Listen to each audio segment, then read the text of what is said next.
कृष्ण की मृत्यु कैसे हुई थी? महाभारत युद्ध के समापन के उपरांत पांडवों के ज्येष्ठ भ्राता युधिष्ठिर के राजतिलक के वक्त कौरवों की जननी गांधारी ने श्री कृष्ण को महाभारत युद्ध का जिम्मेदार मानकर उन्हें ही इसका पूरा दोषी माना और उनको एक कठोर श्राप दे दिया कि जिस तरह से कौरवों के वंश का नाश हो गया है उसी तरह कृष्ण के यदुवंशियों का भी नाश हो जाएगा। इस श्राप के मिलने के बाद श्री कृष्ण द्वारिका लौट गए थे। वे अपने साथ यदुवंशियों को लेकर प्रभास क्षेत्र में आ गए थे। कुछ काल के उपरांत कृतवर्मा और सात्ययिक में विवाद हो गया था। सात्ययिक ने क्रोधवश में कृतवर्मा को सरधर से अलग कर दिया था, जिस कारण उन लोगों के बीच आपस में युद्ध भड़क उठा था और वे यदुवंशी कई समूहों में विभक्त होकर एक दूसरे के साथ मार काट करने लगे।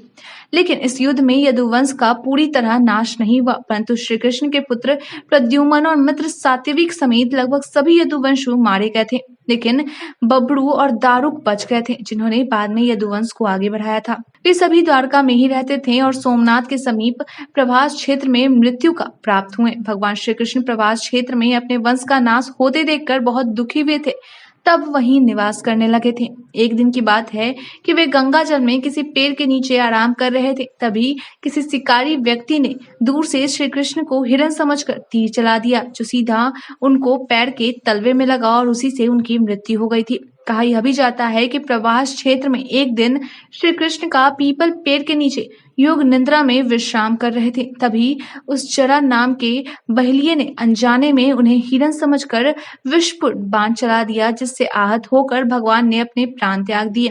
वस्तुतः यह भी भगवान की लीला ही थी। पौराणिक मान्यताओं के अनुसार त्रेता युग में भगवान श्री राम ने छुपकर बाली को तीर मारा था और श्री कृष्ण के अवतार काल में वही बाली जरा नाम के बहलिये के रूप में आया और उस कर्म का फल भगवान ने मृत्यु की कीमत देकर चुकाई। आज के लिए इतना ही। धन्यवाद।